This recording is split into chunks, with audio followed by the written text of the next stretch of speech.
Boa noite, pessoal. Vamos lá? Acho que a gente já está com um público legal aqui, acho que a gente já pode ir começando. Vocês estão me ouvindo bem, Pietra? Está tudo certo, tá, né? Tudo certo. Beleza. Bom, pessoal, boa noite. Para quem não me conhece, eu sou Álvaro Machado, sou CEO do Learning Village. Hoje a gente tem um evento super especial aqui com uma super parceira, a Cristi, com a gente. E a gente quis, dessa vez, trazer tanto os parceiros do Learning Village como alguns convidados também que a gente quis trazer para conhecer um pouquinho o trabalho da Cristi, conhecer um pouquinho do Learning Village e começar a se aproximar dessa nossa grande comunidade.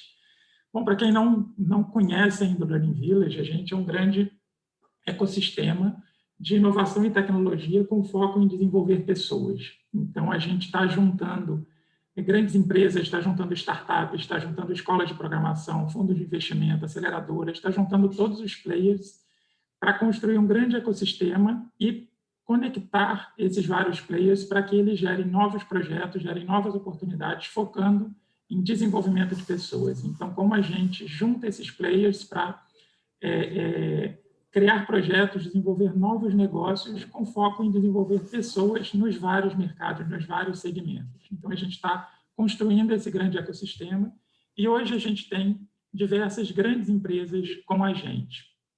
Hoje, aqui nesse nosso papo, a gente tem representantes de várias dessas empresas. Então, essas empresas que estão aqui listadas são parceiras do Learning Village, estão participando ativamente desse ecossistema, trazendo seu conhecimento, trazendo sua equipe, para tanto mudança de cultura, posicionamento como referência técnica, criação de conteúdo, relacionamento com startups, relacionamento com tecnologia.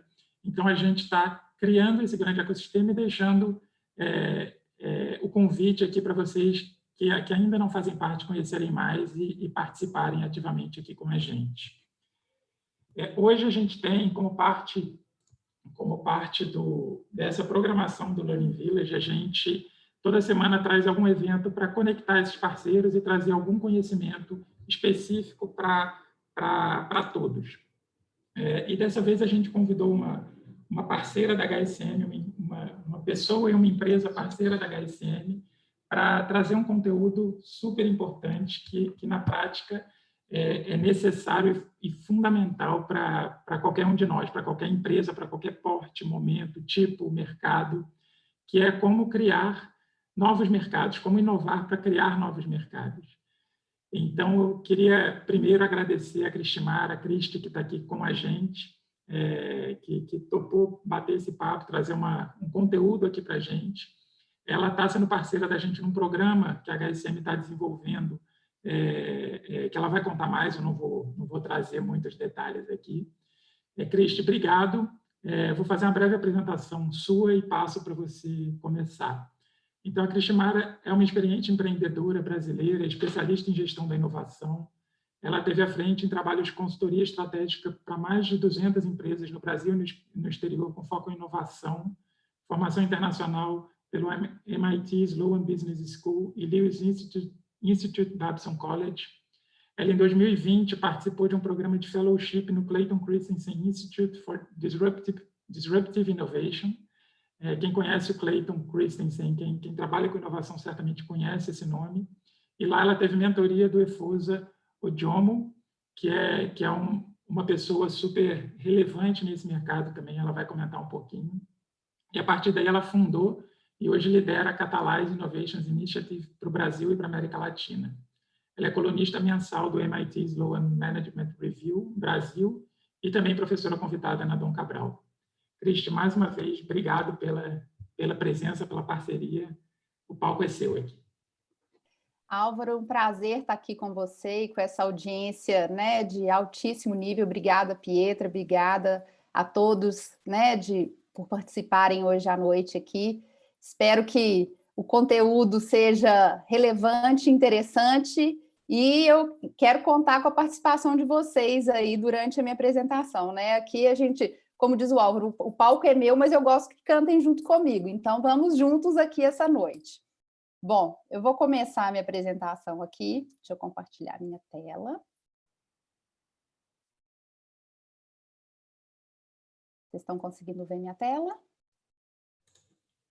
Sim? Então, ótimo. Bom, a ideia, como o Álvaro já introduziu, é falar sobre as inovações criadoras de mercado ou modelos de negócio criadores de mercado. E o que a gente vai trazer aqui hoje é um pouco o que eu chamo de book talk, que é para falar do livro Paradoxo da Prosperidade, que é o último livro do professor Clayton Christensen, que foi também de autoria do Efoso Ojomo, né? O Álvaro já contou que ele foi meu mentor.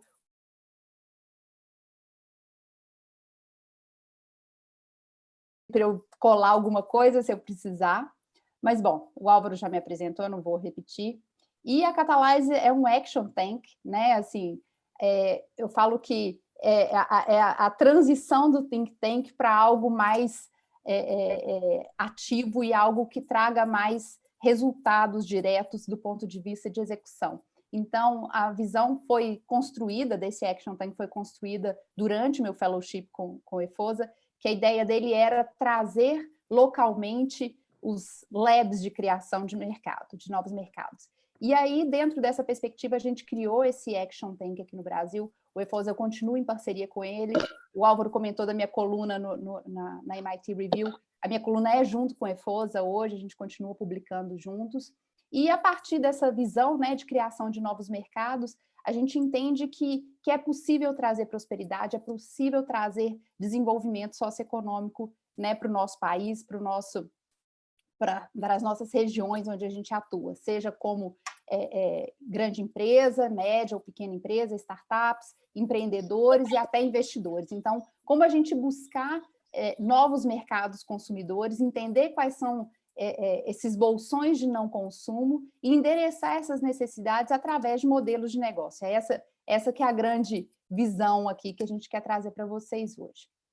Bom, eu sempre começo, não sei se alguém já assistiu alguma palestra minha, alguma aula minha, mas eu sempre começo com essa frase do professor Christensen, que para mim ela traduz muito né, o conteúdo de construir novos mercados, de trazer uma nova perspectiva para quem não tem acesso a determinados produtos ou serviços. E aí ele sempre, né, essa frase tem a visão de nós não temos todas as respostas para os problemas do mundo, mas sabemos que raramente encontramos o que não estamos procurando. Então, minha provocação para essa noite aqui, como uma introdução ao assunto que é bem extenso, bem longo, e a gente vai falar como dar continuidade nesse tema depois, quem quiser, quem tiver interesse, é começar a olhar o mundo com outras lentes, com outros olhos. Então, geralmente a gente, né, enquanto empreendedor, enquanto investidor, enquanto inovadores, a gente sempre está buscando oportunidades. E a provocação aqui é a gente procurar por problemas. Então, se a gente não procurar pelos problemas, a gente não vai conseguir achar resposta para eles. E essa que é a provocação que o professor Christensen faz com essa chamada, né? E eu gosto muito dessa perspectiva de como a gente olhar para problemas e enxergar oportunidades. Então, esse caminho que a gente vai começar a traçar hoje à noite aqui com vocês. Para quem não conhece o professor Christensen, né, o Álvaro mencionou ele na área de inovação, é uma grande referência, mas para quem não é da área de inovação, o professor Christensen foi um professor da Harvard Business School, ele cunhou, né, a teoria o termo das inovações disruptivas, e aí o dilema da inovação é o grande livro, eu acho que é um dos primeiros livros que eu li no meu caminho no mundo da inovação, e ele foi eleito pela revista The Economist, um dos mais influentes pensadores de negócio dos nossos tempos. O professor Christensen faleceu, infelizmente, no início do ano passado, em janeiro do ano passado. Meu fellowship começou logo em seguida, então não tive a chance de conhecê-lo, infelizmente, mas eu brinco que eu bebi na fonte, né? Assim, foi muito bom escutar do próprio EFOSA vários ensinamentos, e ele fala sempre, né, durante todo o programa e até hoje, todas as vezes que a gente discute algum assunto, algum tema, alguma teoria do professor Christensen, ele fala assim, Clay falava dessa forma, e é muito bom saber assim, que a gente está ali a 1 grau de separação só dessa figura icônica que foi, pelo menos para mim, foi uma grande inspiração sempre. Então, né, sempre me perguntam quando eu vou falar em algum fórum, alguma coisa, como é que foi essa experiência de estar dentro do Christensen Instituto? Como é que foi? Eu falo que, assim, só contando rapidamente, a minha aprovação no fellowship foi igual ao final de Copa do Mundo aqui em casa, porque meu marido também era da área de inovação, e aí, na hora que eu fui aprovada no fellowship, foi, assim, comemoração sem fim. Então, eu gosto muito de trazer essa emoção, né, e o quão importante foi isso, uma realização mesmo pessoal, de ter a chance de participar e de beber nessa fonte, como eu disse.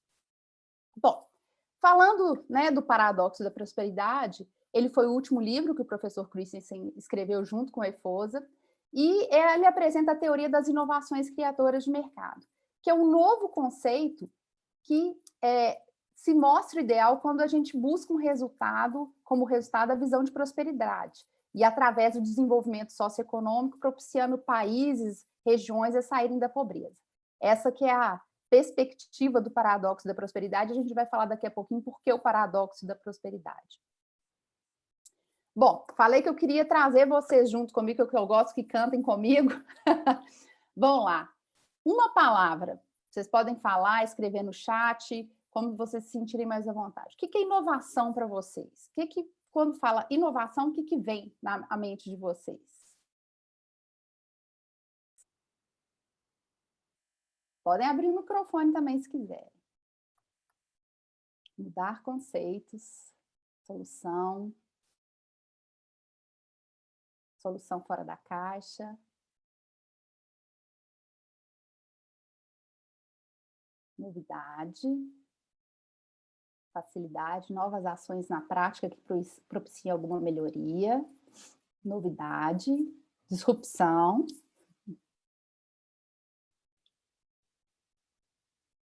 Inovação, fazer algo diferente com resultado melhor, melhorias. Alguém quer falar? Um novo olhar para aquilo que já é habitual, transformação.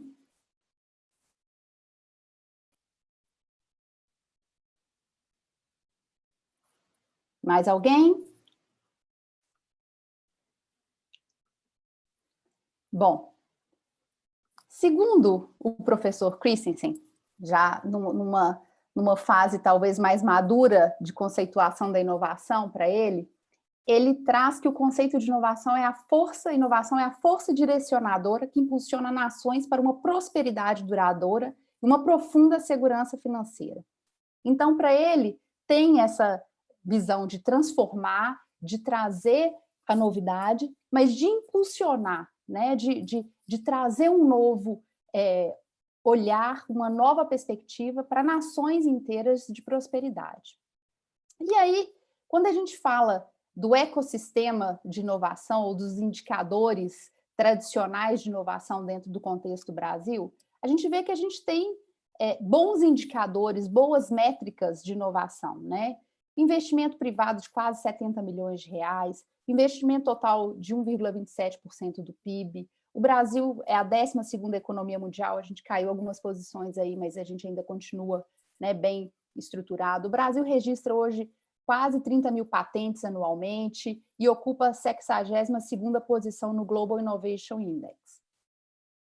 Bom, só que tem uma peça desse quebra-cabeça que eu falo que fica faltando. Quando a gente fala de inovação e desenvolvimento econômico, e aí dentro daquele conceito do professor Christensen, né, a força que impulsiona e que direciona a prosperidade, como que a gente vê essa questão do desenvolvimento socioeconômico no Brasil? Sendo que, quando a gente vê, né, onde que a gente busca essas alavancas de crescimento através da inovação?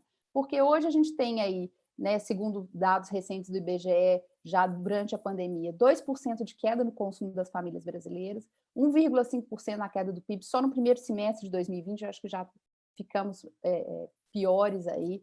6º país em grau de desigualdade, segundo o Legatum Institute Index de Cambridge. 27 milhões ou mais de 27 milhões de brasileiros vivendo em situação de vulnerabilidade ou extrema pobreza e mais de 13 milhões de desempregados.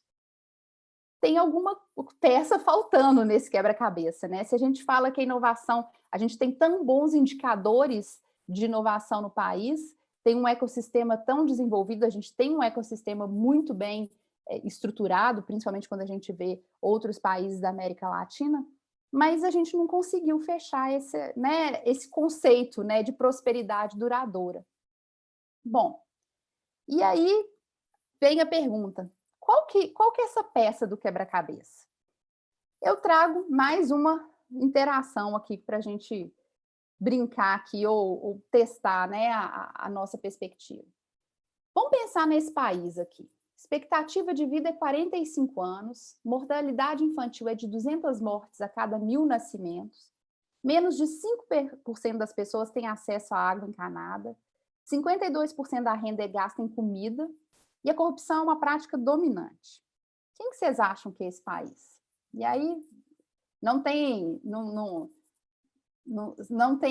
temos preocupação. Eu quero escutar de vocês, assim, é mais a percepção. Qual que é o primeiro nome que vem, né, de país que vem à cabeça de vocês quando a gente fala desses dados? Expectativa de vida baixa, mortalidade infantil alta, baixa infraestrutura, necessidade básica, né, a renda é toda para revertida em necessidade básica de comida e corrupção.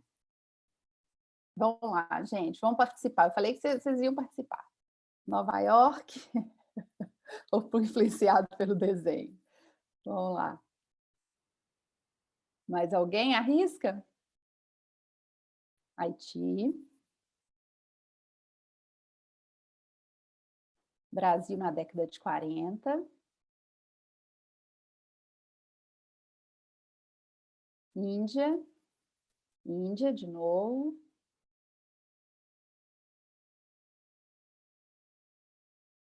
Mais alguém se arrisca?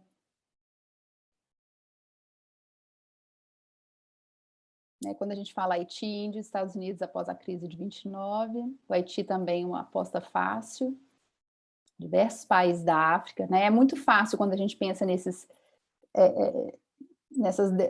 índices tão baixos, tão ruins, né? Brasil.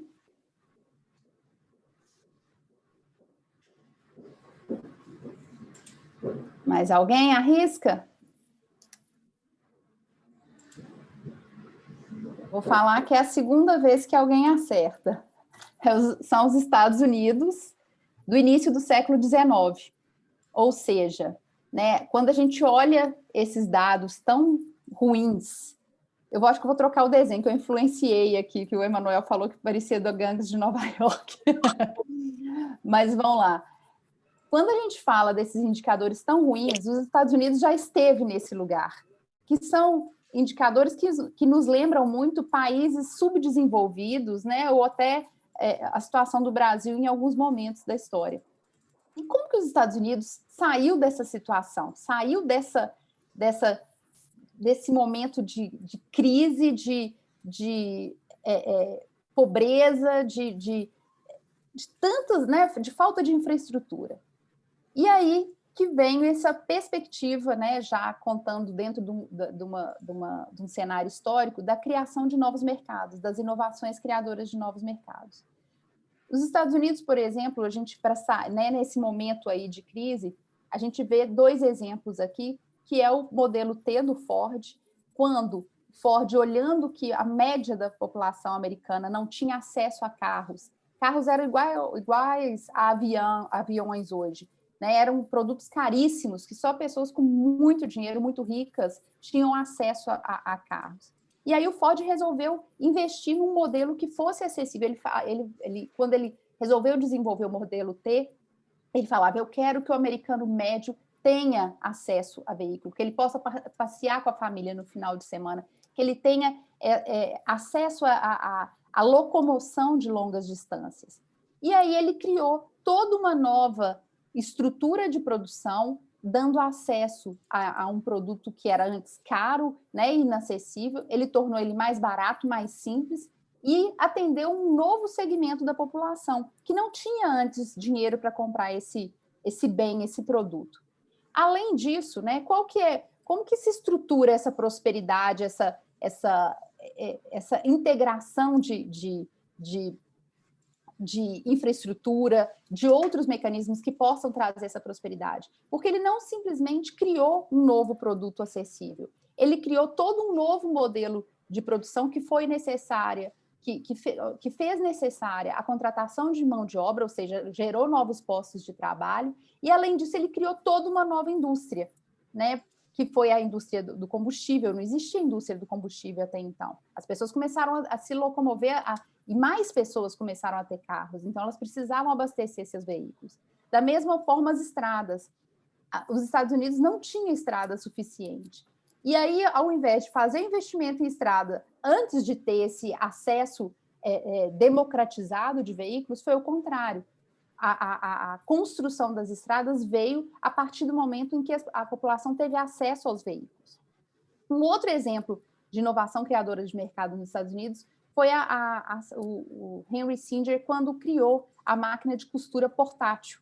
Antes eram grandes máquinas difíceis de manusear, as pessoas não fabricavam roupas ou não tinham acesso a roupas para comprar, porque era caro, não existia uma indústria de roupas, de vestuário até então. O Singer não só deu acesso a pessoas, né, indivíduos, para poder fazer suas próprias roupas, como também criou as lojas de departamento. Elas vêm a partir da popularização das máquinas de costura. Também criou-se uma infraestrutura para dar vazão a essa produção de roupas, inclusive a indústria de tecidos, para poder criar essa nova indústria que surgia através do acesso às máquinas de costura. E aí o que a gente vê é que não é uma inovação criadora de mercado que é capaz de trazer essa prosperidade, essa alavancagem, né, de um país inteiro. A gente vê outros países que também coletivamente tiveram vários empreendedores investindo em inovações criadoras de mercado e que trouxeram prosperidade. Então, a gente vê o caso do Japão e da Coreia do Sul, que também passaram por momentos históricos de grande crise econômica, de grande pobreza, de grande...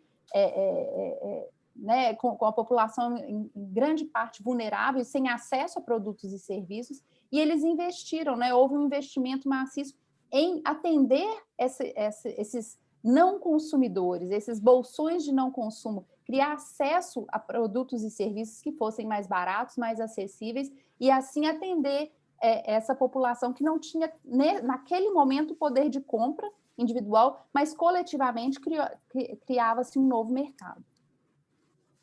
Bom, e aí de onde que vem a visão do paradoxo da prosperidade? Quem quiser fazer alguma pergunta pode me parando aqui, eu não estou conseguindo ver o chat não, mas se quiser entrar pode falar, tá bom?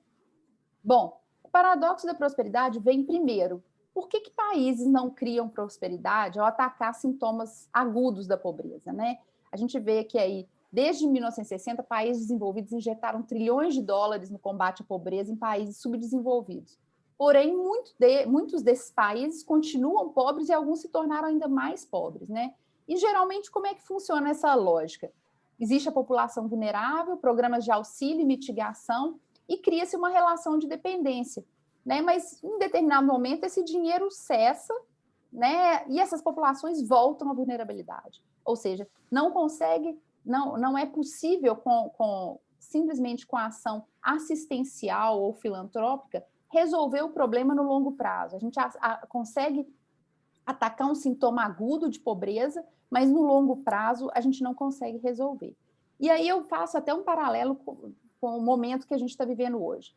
Cristi, você acha então que a gente não devia estar fazendo campanha para, né, para fome, doação de cestas básicas, doação, né, transferência de dinheiro? Não é isso. Eu acho que num momento de emergência como o que nós estamos vivendo hoje no Brasil, são necessárias ações, né, assistenciais e de ajuda, sim, para as populações vulneráveis. Mas a gente também não pode deixar de pensar no longo prazo, ou no médio e longo prazo. Por quê? A partir do momento em que, né, a poeira abaixa, vamos dizer assim, esses programas eles vão se tornando escassos e eles não têm condição de se sustentar no longo prazo. E essa população ela não vai sair da pobreza recebendo né, esse auxílio, infelizmente, não é por aí que a gente vai resolver o problema da pobreza. Bom, e aí eu falo, eu gosto muito dessa estrutura, né, que da gente pensar em causa e correlação. Porque geralmente quando a gente pensa, né, como que a gente vai observar um determinado problema, a pobreza, como que a gente acaba com o problema da pobreza global? E aí, né, com base em dados sobre os países ricos, a gente vai olhar o que eles têm e o que falta nos países pobres. É assim, geralmente, que é a lógica. Então, a gente escuta muito falar, não, o Brasil precisa investir em educação, precisa investir em hospitais, precisa investir em infraestrutura, porque os países ricos têm isso tudo, e por isso que eles são ricos. Essa é uma... Sobrou gente aqui? Esse é talvez, um erro clássico quando a gente faz uma correlação, né? Pensando que eles são ricos porque eles têm isso. Na verdade, eles têm isso porque eles são ricos. Então, quando a gente vê, né, que eles têm educação, governança, instituições, infraestrutura, saúde, a gente acha que se a gente tiver isso, a gente vai acabar com a pobreza. E a pobreza continua persistindo. Quantas obras de infraestrutura, quantas ações, né, governamentais a gente já teve ao longo dos anos e a gente não conseguiu acabar com a desigualdade no país. E aí que vem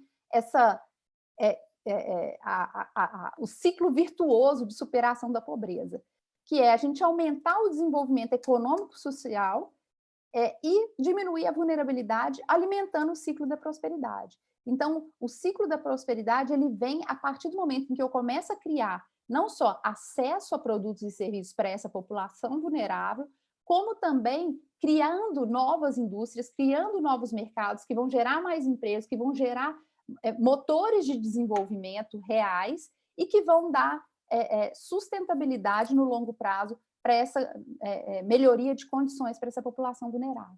E aí a gente vê, por exemplo, a China e a Índia, né, que são líderes de impacto em ações de tirar pessoas da pobreza extrema. Né? Eles foram...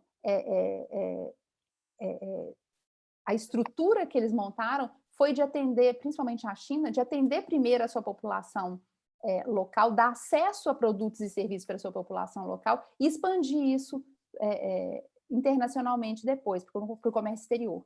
Então, é nesse modelo, né, de criar esse ciclo virtuoso que a gente entende esse potencial das inovações criadoras de mercado. E aí, né, quando a gente fala aí de inovação e desenvolvimento, o professor Christensen entende que para que a inovação traga esse real desenvolvimento, seja possível criar alavancas de crescimento, mesmo num cenário de redução de mercado consumidor e recessão, que é o momento que a gente está vivendo agora no Brasil, né, a gente precisa entender a classificação dos investimentos de inovação baseados em impacto, escala e tipo. E aí, pensando que o tipo certo de inovação pode ser bastante efetivo na criação de prosperidade compartilhada entre empresas e sociedade. Quando a gente fala dos tipos de inovação, e para criar esse ciclo virtuoso da prosperidade, e eu gosto muito de trazer esses 3 conceitos, porque a gente entende como que essa combinação, essa estruturação de modelos de negócio ou de investimentos, ela é importante, né? Como a gente equilibrar esse portfólio de investimentos, ele se torna importante para a gente criar esse movimento de prosperidade. E aí, pela perspectiva de desenvolvimento econômico, a gente tem 3 classificações de inovação. O primeiro tipo são as inovações de sustentação, que são aquelas que desenvolvem melhores produtos que possam ser vendidos com margens mais altas para os seus melhores consumidores. O que são essas inovações? Por exemplo, iPhone. Né? A Apple já criou um primeiro iPhone, mas depois ela vai fazendo a sustentação com inovações, agregando novas funcionalidades. O iPhone agrega uma câmera, agrega em vez da digital, vem o face recognition. Então, você tem uma série de inovações naquele produto, a Apple mantém a sua competitividade no mercado, mas, efetivamente, ela não cria um novo mercado a partir daquela inovação. Ela está fazendo inovações, mas são inovações para sustentar ela naquela posição de competitividade que ela já tem. Bom, O outro tipo de inovação muito comum são as inovações de eficiência, que elas desenvolvem ou melhoram produtos já existentes de forma a torná-los mais eficientes e com menor custo. Então, quando a gente fala de uma inovação de processo produtivo, né, de tornar o meu processo produtivo mais eficiente, de trocar um insumo para um insumo que vai ter um custo menor e que vai me dar melhor margem, eu estou falando de inovações de eficiência. E essas inovações de eficiência, elas são importantes também para manter a economia vibrante, né? Elas liberam fluxo de caixa, mas ao invés de gerarem empregos, geralmente elas vão reduzir o número de empregos, né? Quando a gente fala, inclusive, de terceirizar a produção para um país ou para uma região onde o custo de mão de obra seja mais barato. Então, essas inovações de eficiência, elas são importantes, mas elas não criam também uma nova indústria, um novo mercado, postos de trabalho. E aí que vem as inovações criadoras de mercado, que criam esses novos mercados que servem que servem pessoas para as quais não existiam produtos ou os existentes não eram acessíveis, né? Então, você vai criar um produto mais simples, mais barato e que seja acessível para aquela população. E, ao mesmo tempo, como a gente deu o exemplo do modelo T aí, você tem a capacidade de criar até uma nova indústria, criar uma nova cadeia de valor que vai gerar postos de trabalho, que vai vai exigir infraestrutura e vai ganhar sustentabilidade no longo do tempo. Bom, aqui só trazendo um exemplo que eu gosto muito, e eu acho que é o exemplo clássico das inovações criadoras de mercado, que é o caso da difusão da telefonia celular na África, antes e depois da visão do não consumo. Em 2000, só 2% da população africana tinha acesso a telefone celular. E um empreendedor, o Mo Ibrahim, viu essa grande oportunidade. Ele, na verdade, ele ainda era um intraempreendedor nessa época, ele estava dentro de uma empresa de telefonia na Europa, e falou, quem sabe a gente não investe nesse mercado africano? Olha o tamanho e o potencial desse mercado. Você está louco? Não, esse mercado vai exigir um investimento gigantesco, e a gente não quer imaginar esse mercado. E ele empreendeu esse mercado, e 17 anos depois, não só ele, mas toda a indústria que ele criou a partir do investimento nesse mercado, deu acesso a mais de 74% da população africana à telefonia celular. E criou um mercado que movimenta hoje mais de 100 bilhões de dólares. Foi suficiente para criar prosperidade na África? Não, mas com certeza criou, né, uma melhor condição, e ele ganhou uma competitividade, assim, ele foi para um mercado que ninguém estava nele. Então, ele saiu na frente, ele teve um ganho de competitividade sem precedentes, pensando num mercado que ninguém atuava até então. E aí, né, o poder das inovações criadoras de mercado, como eu já disse, eu frisei bastante, a questão da criação de empregos, ela é muito importante, porque para atingir um novo segmento de consumidores, é necessária a contratação de novas pessoas para produzir, para vender, para implementar essas inovações. As instituições são necessárias, né, o fortalecimento delas, quando elas se tornam indispensáveis para o crescimento do mercado. A gente gera mais impostos, que vão ser reinvestidos em infraestrutura que vai ser útil, né? Não é a ponte do nada para lugar nenhum, é a ponte que vai trazer produtos, que vai fazer essa circulação dessa economia vibrante que surge a partir da criação de um novo mercado. E até redução do crime, né? Que com a criação de riqueza e fortalecimento das instituições, essas inovações tornam o crime menos atrativo. E aqui eu deixo a dica para quem quiser assistir, eu adoro o TED Talk do Efosa, que ele fala exatamente sobre a redução do crime e da corrupção na Nigéria, com a criação de novos mercados. Ele é de origem nigeriana, ele vive nos Estados Unidos há muitos anos, mas ele é de origem nigeriana, e o TED Talk dele é muito interessante, falando especificamente sobre esse efeito das inovações, esse poder das inovações criadoras de mercado. Bom, e agora volto para vocês aqui. Pensando nisso tudo que eu falei, ninguém me interrompeu e eu vou falando, mas agora eu quero escutar vocês. Vamos falar de um problema que eu acho que, né, assim, não sei se impactou diretamente algum de vocês, mas com certeza indiretamente, né, nós que somos pais, que temos filhos em escolas privadas no Brasil, mas com ensino remoto aí há mais de um ano, e vendo, né, crianças, mais de 32 milhões de estudantes da rede pública da educação brasileira ficaram sem acesso aí mais de um ano a qualquer plataforma de ensino online durante a pandemia do coronavírus. Esse é um problema. Lembra que eu falei lá no início, né, com a frase do professor Christensen, para a gente olhar para os problemas e tentar achar, né, qual que seria a solução, qual que é, né, como resolver esse problema do ponto de vista de negócio. Não estou falando do ponto de vista de ações assistenciais, né? Eu acho que várias ações foram feitas, mas no longo prazo, se a gente tiver uma segunda pandemia ou tiver outros problemas, né? O Bill Gates que fala, se a gente ficou assustado com a pandemia, a gente ainda não viu nada com relação à crise climática. Então, se a gente não criar condições de sustentação para essas populações vulneráveis, né, por esses estudantes que estão na rede pública, na hora que vier um novo grande problema, como que eles vão enfrentar esse grande problema? Então, por isso que eu falo, a gente tem que pensar nisso já no médio e no longo prazo.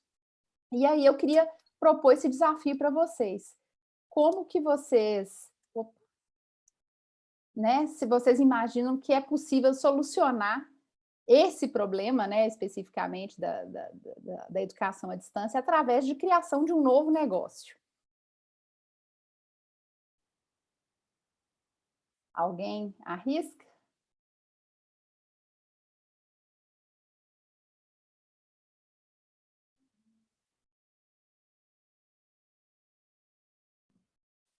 Olha, Cristimara, não sei, mas eu acho que sim. Acho que ainda mais agora que a gente está vendo o Learning Village, várias startups se inscrevendo, com muito foco em educação, eu acho que com certeza é possível solucionar esse problema ou talvez melhorar o problema, né? Deixar, talvez não seja a melhor solução possível, mas consiga facilitar um pouco. Através da inovação mesmo, que é a palavra que você usou no começo da sua fala. Mais alguém? Obrigada, Pietra. Eu posso falar? É Ana falando. Boa noite. Boa noite. Eu fico pensando que, diante da nossa similaridade com a África, né, nós temos ainda tão pouco acesso à internet dentro das nossas comunidades, né, dentro dos clusters que são maiores do que a exceção. Clusters somos nós, né, no fundo. Eu fico imaginando que se essa internet fosse, de fato, sem barreiras para essa população, a gente seria tão mais surpreendido, né, do que... Eu acho que essa inovação viria tanto dos nossos morros, das nossas comunidades, das nossas mulheres empreendedoras que já empreendem dentro das ladeiras, né, que eu, sinceramente, acho que eu não saberia alcançar o tamanho dessa inovação num país desse tamanho, com a capacidade de adaptabilidade que o povo brasileiro tem. Então, eu acho que uma porta poderia ser o acesso real, né, à internet, não só ao sinal em si, mas aos equipamentos, né, a possibilidade de tê-los. E aí os usos viriam de forma ilimitada, eu penso. Obrigada, Ana. Caminho está por aí, tá? Tem um bom caminho aí, Ana. Concordo, obrigada. Até pegando esse ponto da Ana, o exemplo que você trouxe, Cristi, do uso do celular, houve um pulo de geração, né? Quando a gente fala que a África ela passou de um ambiente que não tinha telefonia para um ambiente com celular. Pulou a fase do telefone fixo, do telefone com linha, né? com fio, vamos dizer assim. E talvez a gente esteja nesse momento, né? Isso, pegando isso que a Ana falou, de não levar a solução que a gente já tem ou uma solução que está ficando ultrapassada para quem não tem acesso. E sim, vamos trazer a nova tecnologia, vamos dar esse salto de fato para conseguir gerar essa prosperidade. Eu ainda acho que vamos no achômetro, né? Já que está todo mundo, vamos no achômetro, né? Então, vamos aproveitar aqui.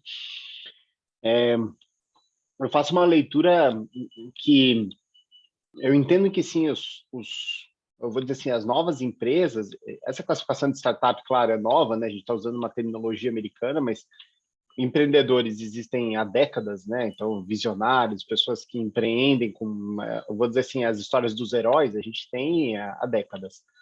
Então, assim, é possível solucionar esses problemas, e eu entendi que os problemas são aqueles macros, né? Que você está citando, criação de emprego, impostos, infraestrutura, criminalidade. Então, a gente pode pegar aqui e fazer até umas correlações muito doidas aqui, né? Que existem na economia, tipo, reduzir o XYZ, afetou Y, enfim. O que eu acho que a gente pode, sim, solucionar problemas complexos da sociedade por meio da criação de novos negócios, mas eu acho que a gente tem que ter uma divisão, que é uma linha muito fina, que eu não consigo distinguir entre a inovação de base estruturante que ocorre na academia versus... Eu vou voltar num conceito antigo de tríplice hélice, que acho que nem vale mais tanto, mas vamos lá, aqui eu acho que está... Eu digo assim, essa discussão de vamos solucionar esse problema está no miolo dessa discussão, que hoje já não é mais 3 hélices, poderiam ser 6, 7, 8 hélices, depende de como a gente está achando aqui os atores no mercado, porque agora a gente tem entrantes, startups, a gente tem outros fatores, mas eu entendo que essa é a discussão, porque eu tenho uma discussão de inovação estruturante, que eu vou dar um exemplo. Quando a gente pensa assim, eu quero levar a telefonia para o agronegócio no Brasil. Dá um exemplo. Para o agronegócio, não vou dizer agronegócio, claro, as grandes, que já têm chips, mas o agricultor de fumo, o agricultor de banana, sei lá, né? Vamos pensar. Para chegar lá, tem uma complexidade tecnológica que uma startup não dá conta. Entendeu? Assim, se a gente não tiver um plano estruturante, grandioso, das grandes empresas de telecomunicações, talvez, a gente não tem uma inovação estruturante que habilite as startups. Então, eu penso assim, porque senão a gente vai ter as startups habilitando facilidades modernas a partir de tecnologias existentes. Então, a gente vai pensar no Uber. O Uber pegou aqui uma solução, ele pegou o 3G, ele pegou o celular, ele criou o aplicativo e ele condensou numa solução, que é muito diferente de você pensar, putz, eu vou fazer um drone guiado para uma plantação de banana, né, que vai voar ou vai fiscalizar linhas de energia no Maranhão, e aí a gente vai precisar de um drone, preciso carregar o drone, né? Porque o drone tem meia hora não é só ter o drone, entendeu? Você tem que pensar numa estrutura ao redor. Então, eu acho que sim, é possível solucionar por meio de novos negócios, mas lembrando que os novos negócios são orientados para... Vai lá, eu posso ser um pouco até direto aqui, mas novos negócios, na minha concepção, são orientados a lucro. É raro você ter uma empresa. E aí o lucro pode ser um lucro social, inclusive, ok, e é válido.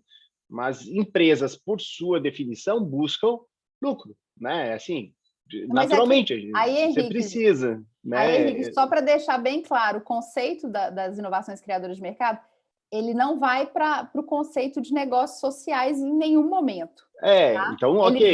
Ele vai dentro do conceito que é possível você endereçar. E os problemas, eles não precisam ser esses macro problemas ou, né, esses problemas gigantes que a gente enfrenta, né? Pegar e falar, eu quero acabar com a pobreza, eu quero acabar com isso. Né? Não é só isso. É você olhar, e aí quando a gente entra a fundo na teoria, é você olhar quais são problemas que as pessoas enfrentam hoje no dia a dia delas e que elas, se tivessem acesso a um determinado produto ou serviço, elas conseguiriam resolver. E aí, Perfeito. Orientar um negócio para que esse problema seja solucionado através desse acesso ao consumo de produto ou serviço. E aí vem a visão de integrar cadeia de valor, né? Quando a gente pensa lá no Ford, que ele criou uma nova estrutura de produção, ele integrou uma cadeia de valor para poder, né, reduzir o custo dele e, ao mesmo tempo, dar acesso a uma população que não conseguia comprar um carro até então nos Estados Unidos. Não, você está certíssimo, eu só quis fazer esse contraponto aqui, pensando que a inovação, normalmente a gente está vendo as startups, o pessoal aqui, o Álvaro, né, a Pietra, o pessoal do LV, a gente está vivendo um mundo e nós temos todo um arcabouço que viabiliza chegar ali. A gente tem uma pesquisa, um investimento em inovação que está por trás, subsidiando, e a gente está vendo por ondas. E até você deu um exemplo de carro, porque eu sempre gosto muito da história do Gurgel, né? Quem é um pouco do Gurgel já denota a minha idade, naturalmente, porque muitos não conheceram, mas o Gurgel... Eu ouvi falar. O Gurgel, ele, né, eu ouvi falar, eu vi um post no Facebook, assim, o Gurgel é um visionário dentro do automotivo de carro elétrico. O cara, assim, bota Elon Musk no bolso, porque, né, com todo respeito, adoro Elon Musk e tal, aquele negócio todo, aquele anda bastante palco, beleza, bilionário, NASA, entendeu? Beleza. Mas, pô, o cara, Gurgel, cara, o cara é brasileiro, faz décadas, tinha um carrinho elétrico lá em Itaipu, entendeu? A gente matou, eu quero dizer assim, a nossa própria estrutura matou uma solução de, talvez muito à frente ou muito atrás, eu não estou trazendo a relação exata na pergunta, mas estou dizendo assim, se o ecossistema também não está preparado, eventualmente ele não consegue solucionar um problema. Né? Essa é a minha visão, às vezes é muito, vem antes ou vem depois, aí já foi.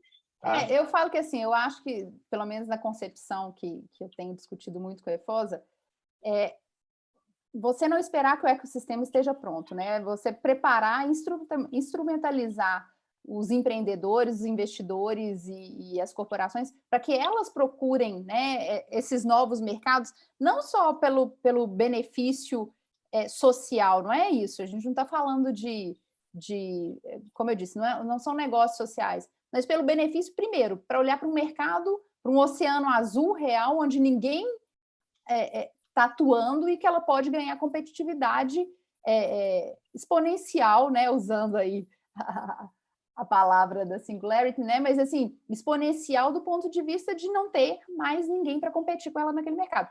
Óbvio, isso é fácil, isso é simples, isso é barato? Não, não é. Mas o ganho, o resultado, né, o ganho compartilhado, tanto para a empresa quanto para a sociedade, é gigante. E aí, vindo com a solução aí, eu gostei dos comentários, obrigada, gostei de todo mundo cantando junto comigo aqui. E a Ana, acho que foi quase que, se ela soubesse o meu case aqui, que eu ia trazer.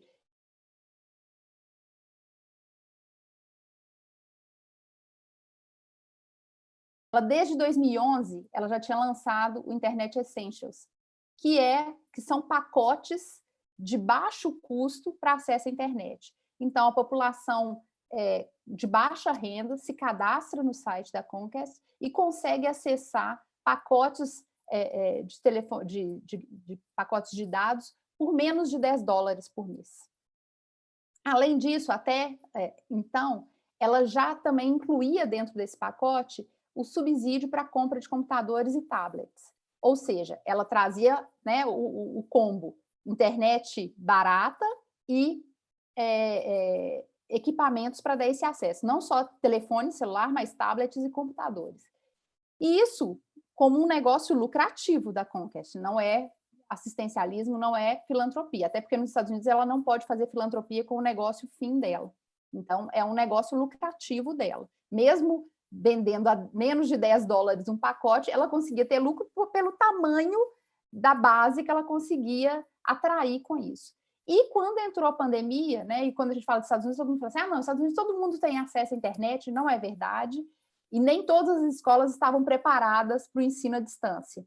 Então, eu falo, dependendo de onde você mora, né, as escolas estavam muito bem preparadas, o distrito onde que a gente morava, meus filhos tiveram não só computador e tablet da escola, como o acesso à internet, se não tivesse internet em casa, mas essa não é a realidade de todos. E aí a Comcast trouxe uma plataforma de ensino à distância plugada dentro dessa plataforma dela. Então, uma solução de negócio com toda estrutura, né, com toda a cadeia de valor necessária para dar esse acesso integrado. E aí eu fico pensando assim, qual o tamanho do mercado que o Brasil teria, né, assim, para esse produto? E aí eu acho que sempre vem uma pergunta, já me fizeram várias vezes, assim, mas quem está em escola pública não vai querer pagar. Será que uma mãe, um pai que está vendo o filho há mais de um ano sem nenhum suporte, né, nenhum acesso a ensino, ele não vai pagar R$10, né, se a gente fosse olhar por valores absolutos, para ter seu filho acessando, né, a uma plataforma?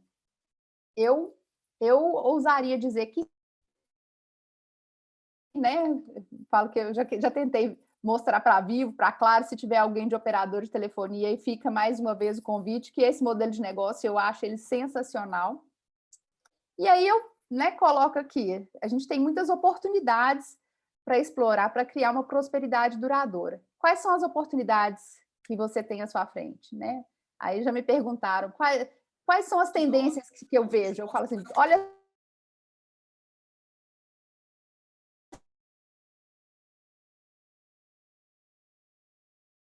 acho que tem uns minutinhos para perguntas aí.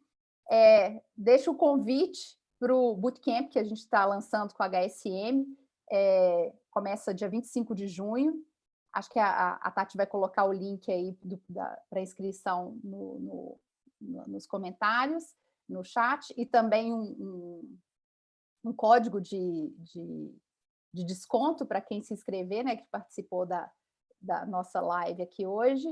E a ideia é trazer não só, né, a parte de como estruturar, né, de qual é o conceito todo dessas inovações criadoras de mercado, mas também como implementar a sua estratégia e seu modelo de negócio para criar esse novo mercado.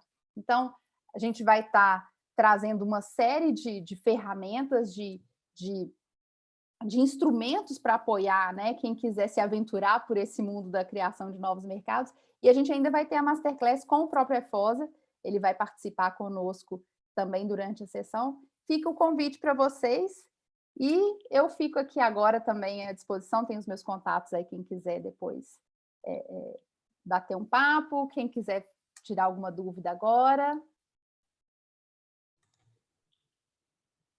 Legal, Cristian, eu vou, enquanto o pessoal não faz a pergunta, não abre, eu vou fazer um comentário disso que quando você estava falando com o Henrique. Eu me lembro do Uber, quando o Uber lançou aqui no Brasil, acho que era o Uber Pool, que permitia que você dividisse a corrida com outras pessoas. Eles identificaram que tinha muita gente de Paraisópolis que começou a utilizar.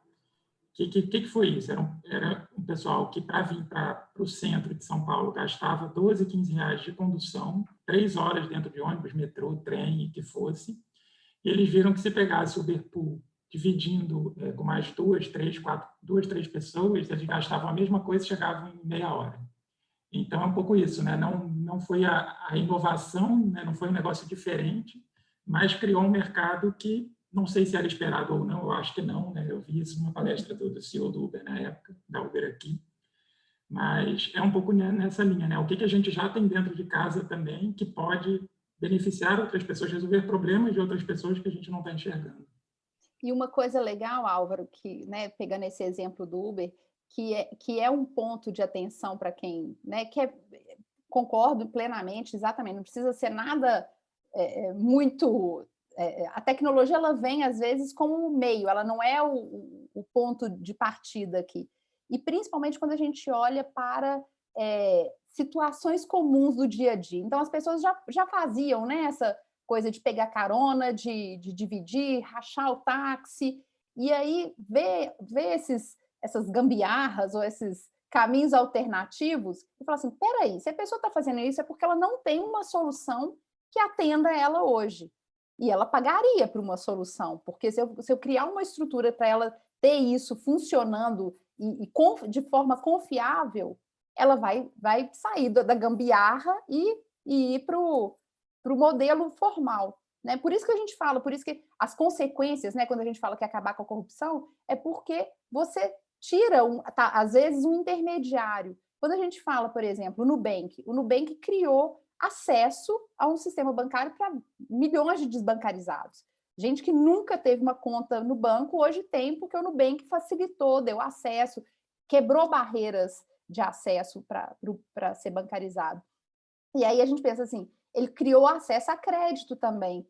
Quantos agiotas morreram nesse caminho, né? Porque o que eu prefiro? Pegar o dinheiro com um banco que vai me dar crédito ou eu vou pegar dinheiro com um agiota? Não, eu vou para um banco que vai me dar crédito. Então, olhar para esses caminhos alternativos que as pessoas usam também trazem bastante inspiração para essa criação de novos mercados. Muito bom, resolver problemas, né? Não deixa, volta para a definição original. Legal.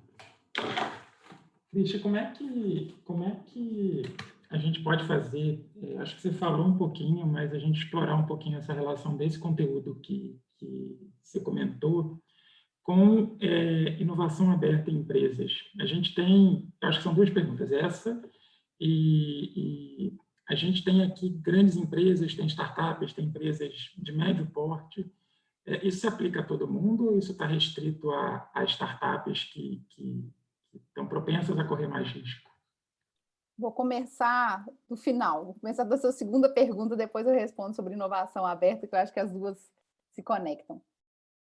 Bom, primeiro eu entendo que, não só eu, né, como todos os cases que a gente estudou, eles são, essa visão, né, de inovações criadoras de mercado, ela se aplica tanto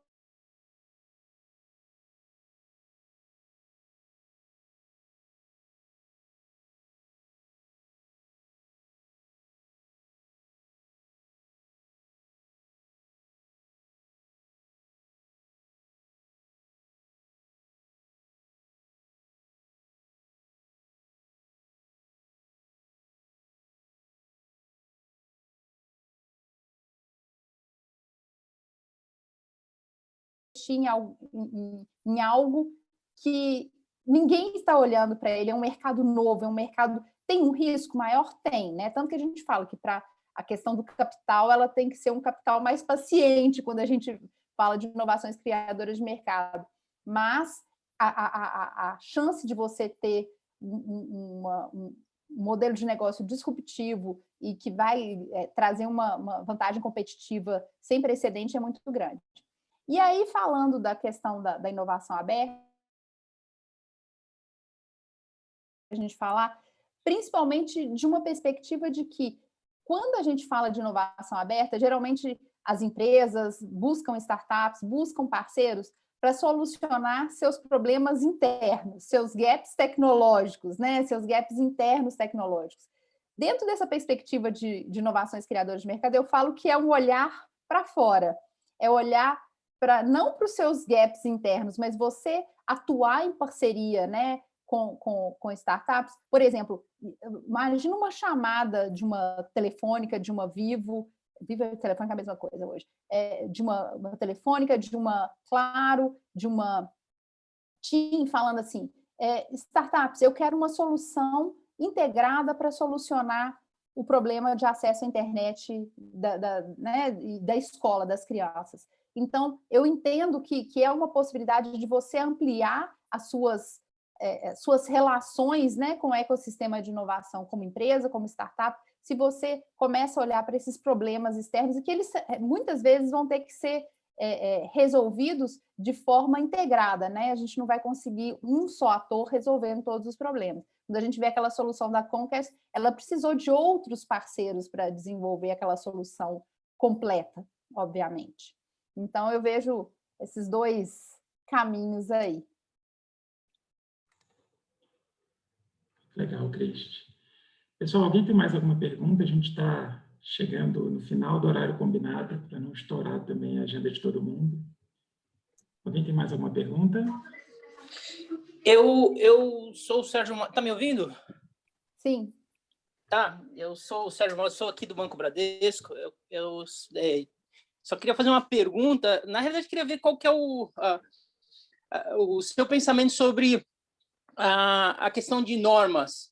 Hoje eu sei que é um desafio para toda a organização cuidar dessa questão de normas, regulamentos, a parte legal. O que eu queria entender é o seguinte: às vezes a gente não consegue inovar porque a empresa tem lá as regras básicas. Então, assim, você tem que ver a regra básica para começar a inovar.